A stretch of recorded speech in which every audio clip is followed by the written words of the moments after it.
अस्सलाम students, welcome to easy maths. आज हम एक्सरसाइज 1.2 के क्वेश्चन नंबर 5 का पार्ट नंबर 2 डिस्कस करने जा रहे हैं।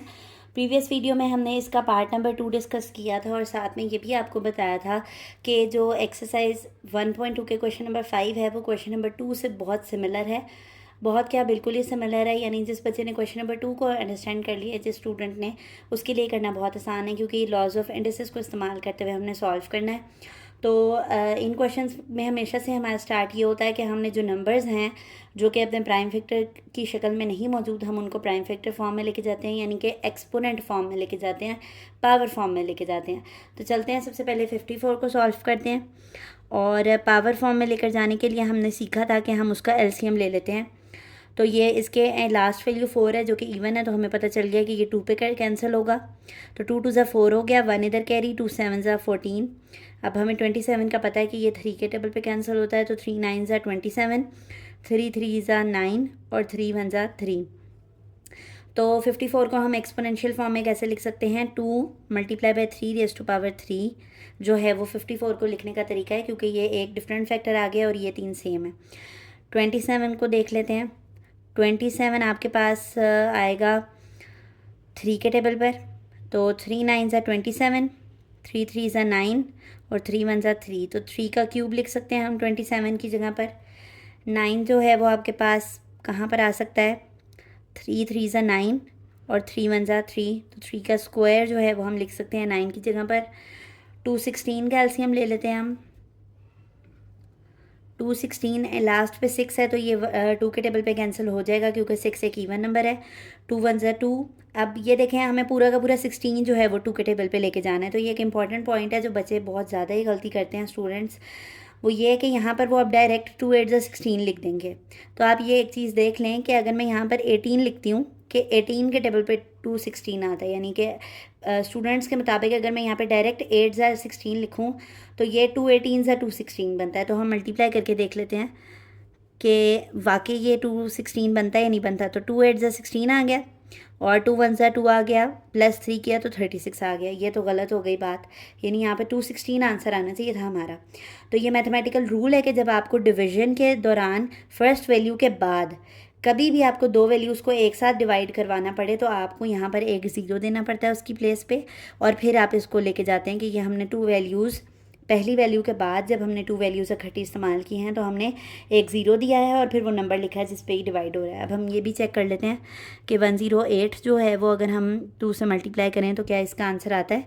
2 8 16 आ गया, 2 0 0 प्लस 1 1 आ गया, 2 1 2 आ गया। तो ये देखें, ये बिल्कुल ठीक है।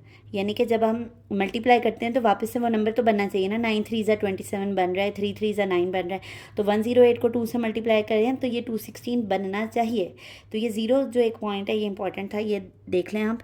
अब 2 5 10। अब देखें यहाँ फर्स्ट वैल्यू में हम दो इकट्ठी ले रहे हैं तो फिर हमें ज़रूरत नहीं है। 2 4 8 आ गया। अब ये 54 से सिमिलर है तो यही वाले फैक्टर्स आते जाएंगे। 2 के टेबल में कहाँ पे आया था? 54 27 पे आया था, और फिर 3 9 27, 3 3 9 और 3 1 3। तो यहाँ पे हमारे पास 2 का क्यूब आया है और 3 का क्यूब आया है। तो अब हम यहाँ पर लिख लेते हैं, इसके सारे एक्सपोनेंट फॉर्म में लिख लेते हैं वैल्यूज़ को। 54 की जगह पे हमने क्या लिखना है?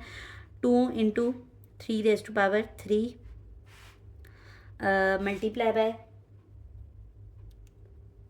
यहाँ पर क्यूब रूट है। हमने कहा था कि रेडिकल साइन के ऊपर अगर पावर 3 होगी तो हम इसे क्यूब रूट पढ़ेंगे। और 27 को हमने कैसे लिखना है? 3 रेज़ टू पावर 3 में लिखना है, और इसके आउटर पावर एक 2 रेज़ टू पावर x है और 2x है। 9 की जगह पर हम क्या लिख रहे हैं? 3 का स्क्वायर लिख रहे हैं। तो इसकी जो इंटरनल पावर है वो स्क्वायर बनी और आउटर जो है वो चली जाएगी x+1। 216 की जगह पर हम क्या लिख रहे हैं? 2 रेज़ टू पावर 3 लिख रहे हैं, multiply by 3 raise to power 3 लिख रहे हैं। 3 क्योंकि ऑलरेडी अपने प्राइम फैक्टर्स की फॉर्म में है तो इसको जो है वो नहीं लिखने की ज़रूरत। तो 3 रेज़ टू पावर 2 x-1 हम वैसे ही लिख लेते हैं, ठीक है। हम यहाँ पे सेपरेशन कर लेते हैं ताकि हमारा रफ वर्क और सोल्यूशन जो है वो मिक्स ना हो, ठीक है। अब ये सेपरेट हो गया, अब आपको ये कंफ्यूज नहीं करेगा। तो अब यहाँ पर दो तीन चीज़ें हैं जो एक साथ अप्लाई हो रही हैं। देखिए यहाँ पर तो कोई सोल्यूशन नहीं हो रहा है, इसको हमें वैसे ही लिखना पड़ेगा। यहाँ पर अगर मेरे पास क्यूब रूट है तो अंदर अगर क्यूब मिल जाए मुझे तो मैं इसका क्यूब रूट कैंसिल कर सकती हूँ। तो लेकिन मसला ये है कि यहाँ पर क्यूब अंदर है और आउटर पावर 2x है, तो मैं इंटरचेंज तो कर सकती हूँ ना, वो तो फ़र्क नहीं पड़ता। यानी कि 2 × 3 हो रहा है तो मैं उसको 3 × 2 लिख सकती हूँ। तो एक तो हम ये कि पावर इंटरचेंज करने लगे हैं कि अगर किसी नंबर के ऊपर आपके पास डबल पावर है, अगर एक ही पावर m है और उसके बाहर पावर n है और हमें ज़रूरत है कि हम उसको जो है वो n को अंदर ले आएँ, तो हम n को अंदर ला सकते हैं और m को बाहर लेके जा सकते हैं। तो ये इसमें कोई मसला नहीं है। इसके अलावा डबल पावर रूल भी अप्लाई हो रहा है। यहाँ पे 2 है और x+1 है, 2 पावर्स हो गई हैं, तो यहाँ पे डबल पावर रूल भी लिख दें कि अगर किसी नंबर के ऊपर 2 पावर्स होती हैं तो हम उनको मल्टीप्लाई भी कर सकते हैं। ठीक है, ये रेफरेंसेस देना ना बहुत अच्छा इम्पैक्ट छोड़ता है आपके सोल्यूशन के ऊपर। ठीक हो गया। इसके अलावा एक और रूल जो है वो यहाँ पर अप्लाई हो रहा है, वो ये कि ये जो दो बेसिस सेम हो गई हैं ये मल्टीप्लाई हो रही हैं, तो पावर्स क्या हो सकती हैं, ऐड हो सकती हैं। अब देखें ये 3 ऑपरेशंस हैं जो हमारे एक साथ अप्लाई हो रहे हैं कि अगर एक नंबर है उसके ऊपर पावर m है और वो मल्टीप्लाई हो रहा है दूसरे नंबर के साथ जिसके ऊपर पावर n है, तो वो दोनों पावर्स ऐड हो जाएंगी और बेस को एक दफ़ा लिख लेंगे हम। ठीक हो गया। अभी जब मैं सोल्यूशन में आपको ये सब लिख के दिखाऊंगी तो आपके लिए मज़ीद आसान हो जाएगा समझना। तो 2 × 3 का तो हम कुछ नहीं कर सकते, इसको ऐसे ही लिख लेते हैं। यहाँ पर हमने कहा है कि हमने इंटरचेंज कर लिया है, तो इंटरचेंज पर कैसे हुआ है कि क्यूब रूट, यहाँ पे 2x अब इंटरनल पावर है और जो 3 है वो बाहर चला गया। ठीक हो गया। यहाँ पर 2 पावर्स मल्टीप्लाई हो रही हैं, तो 2 को जब हमने x+1 से मल्टीप्लाई किया तो ये 2x के साथ भी मल्टीप्लाई होगा और 1 के साथ भी, तो 2x को 2x से करेंगे तो 2x आ गया और 2 × 1 = 2 आ गया। तो 3 की फाइनल पावर क्या बनेगी, 2x+2 बनेगी, प्लस 2⁻³ वैसे ही आ गया। ये दोनों बेसिस सेम है तो उसको एक दफ़ा लिख लिया और पावर्स को ऐड कर लिया, तो यहाँ पर क्या आ जाएगा 3 + 2x - 1। ठीक हो गया। आगे चलते हैं।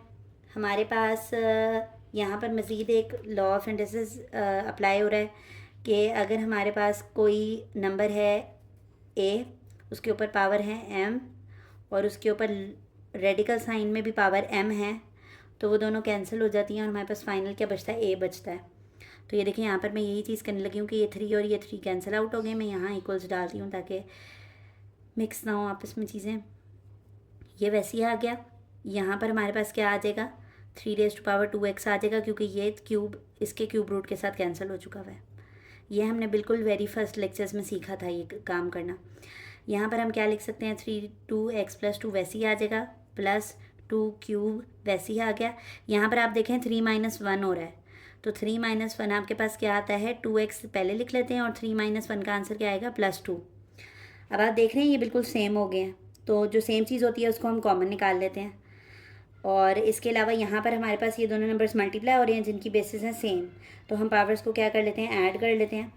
तो आप एक और दफ़ा रेफ़र कर दें यहाँ पर कि अगर दो नंबर्स हैं जिनकी बेसिस सेम है और पावर्स डिफरेंट है और वो मल्टीप्लाई हो रहे हैं, तो उनकी पावर्स क्या हो जाती हैं, ऐड हो जाती हैं। ठीक हो गया।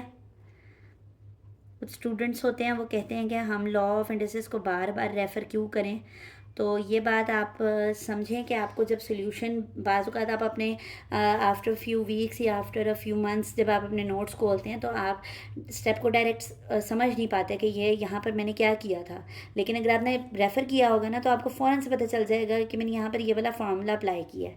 ठीक है, तो इससे काफ़ी फ़र्क पड़ता है। आप मेरी तरफ से इस चीज़ को आजमा लें कि आप ये लॉ ऑफ इंडसेस के बगैर आप यहाँ पर ये सोल्यूशन मैं डायरेक्ट लिखती जाऊँगी ना तो आपको नहीं समझ आएगी। तो ये लिखना बहुत अच्छा रहता है आपके लिए। यहाँ हमने कहा था कि ये दोनों में से कॉमन निकालने लगे हैं, तो कॉमन का मतलब है कि एक दफ़ा लिख लो। पहले में से हमने ये चीज़ पूरी निकाल ली है, तो यहाँ पर क्या बचा है 1, आगे प्लस दूसरे में से ये 2 थी, यहाँ से हमने ये निकाल लिया, तो यहाँ पर क्या बचेगा, 2³ बचेगा। ठीक हो गया। अब ऊपर नीचे ये देखें ये बेसिस सेम है आपके पास बिल्कुल। तो जब दो नंबर्स डिवाइड होते हैं तो हमने डिविजन रूल भी पढ़ा था कि जब दो नंबर्स डिवाइड हो रहे होते हैं और उनकी बेसिस सेम होती हैं तो पावर्स क्या हो जाती हैं, सब्ट्रैक्ट हो जाती हैं, पावर्स सब्ट्रैक्ट हो जाती हैं। तो मैं 2 को पहले लिख लेती हूँ और 1 + 2³ क्या आता है हमारे पास, 8 आता है। 2³ 8 के बराबर था। अच्छा वो हमने पीछे किया था, वैसे आपको पता होना चाहिए कि 2 × 2 = 4, 4 × 2 = 8। ठीक हो गया। और यहाँ पर हमने क्या किया है कि हमने 3 को एक दफ़ा लिख रहे हैं और 2x+3 यहाँ पर पहले से मौजूद था, और ये वाली पावर अब हम माइनस करने लगे हैं। और माइनस मैंने बताया था कि पावर्स को साइंस को चेंज करता है, तो इसको लिखने से पहले ब्रैकेट लास्ट में डालनी है आपने। तो 2x+2 आ गया, ठीक है। और 2 multiply by 3, 2x+3 minus plus minus 2x और माइनस प्लस माइनस 2, ठीक हो गया। 1+8 कितने होते हैं 9। यहाँ से देखें आप 2x और 2x कैंसिल हो रहा है और 3 में से 2 गए तो पावर क्या रह गई, 1 रह गई है। इसको हम थोड़ा सा ऊपर कर लेते हैं। ये देखें यहाँ से 3 में से 2 गए तो 3 की पावर 1 रह गई, और 1 पावर का मतलब 3 होता है। तो 2 3 से हमारे पास क्या आ गया, 6 आ गया। और ये 3 के टेबल पे कैंसिल होते हैं, 3 2 6 और 3 3 9।